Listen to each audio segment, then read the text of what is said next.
પંચમહાલ જિલ્લાના ગોધરા શહેરમાં આધાર card centre પર લોકોની ભારે ભીડ। ગોધરામાં આધાર કાર્ડમાં સુધારો વધારો કરવા માટે આસપાસના ગામોમાંથી આવેલ લોકો કલાકો સુધી કાળઝાળ ગરમીમાં લાઇનમાં ઊભા રહેવા મજબૂર બન્યા। ગોધરા શહેરમાં તાલુકા પંચાયત કચેરી ખાતે કાર્યરત આધાર કાર્ડ સેન્ટર પર વહેલી સવારથી આધાર કાર્ડમાં સુધારો વધારો કરવા માટે લોકો કાળઝાળ ગરમીમાં કલાકો સુધી લાઇનમાં ઊભા રહેવા મજબૂર બન્યા છે। ત્યારે તાલુકા પંચાયત કચેરી ખાતે કાર્યરત આધાર કાર્ડ સેન્ટર ઉપર આધાર કાર્ડમાં સુધારો વધારો કરવા માટે વહેલી સવારથી લોકો લાઇન લગાવીને ઊભા રહી જાય છે।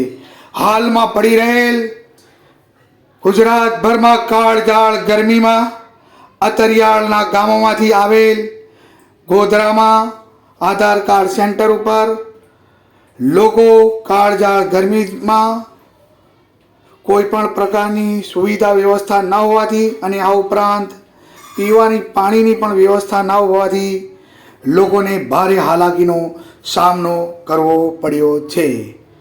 ગોધરા આધાર કાર્ડ સેન્ટર તાલુકા પંચાયત કચેરી ખાતે તમે આ ભીડ જોઈ રહ્યા છો। અમારી ચેનલનું નામ છે અડગુનો અવાજ।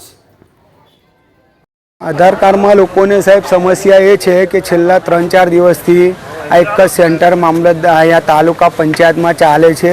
આટલી કાળઝાળ ગરમીમાં લોકો સવારના 10 વાગે આવે છે, લાઈનોમાં ઊભા રહે છે અને સાંજે 5-6 વાગે છે તો ઘણા લોકો 2-2, 4-4 કલાક ઊભા રહીને પાછા જાય છે।